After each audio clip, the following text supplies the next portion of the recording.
Good afternoon, and thanks for tuning in this afternoon for allowing us to provide an update on the aftermath of Hurricane Francine.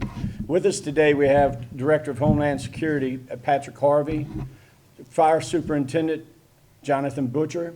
We have council members Patty McCarty, Reverend Tyrone Edwards, Brian Champagne, Chris Schultz, Ronnie Newsom. Also, we have with us here today Dr. Shelley Ritz with the school board, State Representative Jacob Breaux, and Sheriff Turlich. At the moment, I'd like to bring up Patrick to give his updates. Thank you, President Hinckley. Last night, Hurricane Francine, we had impacts of 56-mile-an-hour winds at the EOC. Rainfall rates were 4 to 5 inches throughout the parish. Storm surge was approximately 5 feet, got up at the Empire Floodgate.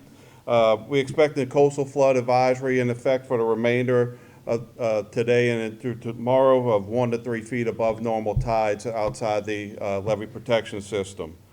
Power outages, according to Entergy, was over 3,000 power outages at one point throughout the parish. Entergy is making significant strides in restoring power at this point. Those that are still without power, we ask them to, that's using generators, to please use them safely. The 20-20-20 method, make sure that the generator is 20 feet from your residence. If you got to refuel that generator, make sure you wait 20 minutes for it to cool down. And also, have go invest in a $20 carbon monoxide detector. As post-storm deaths throughout the past several years have been carbon monoxide deaths after hurricanes. Also, for those residents that had damage to their homes, please visit damage.la.gov to submit any photos and damage reports to the state in order for them to supply that initial information up to FEMA. That's all I have, President Hinckley. All right, very good, Patrick. Thank you. Jonathan? Thank you.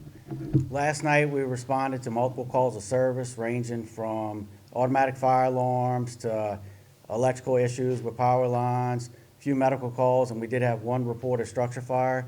Upon arrival with the investigation, it was determined that it was not a structure on fire, so we got very lucky with that. This morning, we had our crews out looking at fire stations for any damage. We also had them survey the area to see if there was any debris or anything we could clear the streets with.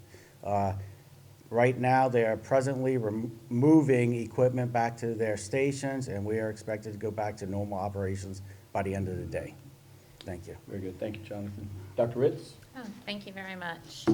So the Plaquemines Parish School Board Chief of Operations and Director of Facilities began assessing the campuses and facilities early this morning. Overall, we fared very well.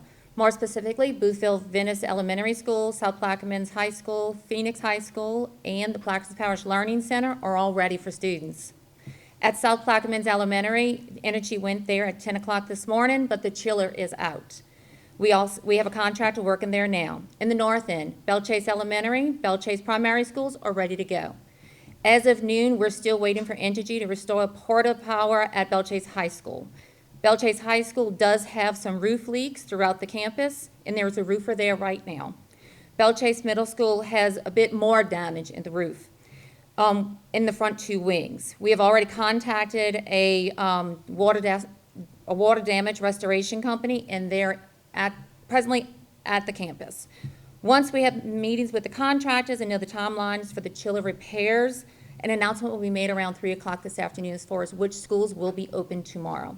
Once again, our goal is to have all campuses open. However, we have to ensure that each campus is operational and safe for students. Thank you. Thank you, Dr. Ritz. We're still asking residents to be safe and vigilant at this time. I had the opportunity to weather the storm with some of the crew members last night down in the Myrtle Grove area, and I want to thank them because we stayed out there probably till 1, 2 o'clock in the morning. That's Robert Spears, Scott Roussel, and Jonah Arsenault. So I really want to give those guys a shout out and really appreciate the efforts that they did last night to help protect our parish. We did have and do have a slight levee breach in an area that is known to be vulnerable during the storms, and that's at the Myrtle Grove area along Audubon Road. There are no mandatory evacuations currently. We do encourage the residents to use precaution when returning to the areas outside of the levee protection. And as Patrick said earlier, we are still experiencing some sporadic power outages throughout the parish. And Energy, like you said, has made significant efforts and are really moving forward and making great progress. On Highway 39 on the East Bank, the floodgate was open this morning around 8 to 8:30, and we had no flooding at all on the East Bank side of the river. The West Bank, Highway 23, the large sandbags, they've been removed from the highway. So now Highway 23 is open from the Jefferson Parish line all the way to Tidewater Road, Venice Jump, all the way as far as you want to go to Targa. The conserved water ban has been lifted. We can move forward and live our normal lives with using as much water as you want to. Okay. The temporary shoulder has been closed. And I want to thank the parish crews that man the shelter and the community partners that help feed the residents that were in the shelter. That's NOLA Terminals, One Voice NOLA, On-Site Concrete, and Venture Global, and also the Red Cross for their generous donations provided to the shelter operations. Belle Chase Ferry became operational this morning around 6:30, and tomorrow normal garbage pickup will resume. I also want to thank Plaquemines Medical Center for the support during this community and during this storm. I'd like to bring up Sheriff Turlich at this moment. Thank you, Mr. President. First off, we had a relatively quiet night for what took place last night. And I would like to thank all the men and women of the Plaquemines Parish Sheriff's Office, Plaquemines Parish Government, EMS, and the Fire Department. It was good to see all our council members, our state rep, and our president working out there in their respective districts and parish-wide. I thought overall it went really, really well. We did ride the levees this morning. I know the president's guys were out there. We were out there. Guys, we were so close from some of them levees breaking and giving way. So I know that's going to be a priority for me and the parish president and our state rep and our council to make sure that we get those fixed, because they barely made it through this storm. That's about all I have. I thought it was overall, everybody did a pretty good job, and Plaquemines was safe. So good job. Very good. Thank you, Jefferson. I would like to thank the residents of Plaquemines Parish. I think it was a very smooth transition from leaving the parish and hunkering down till this morning when we were able to come back.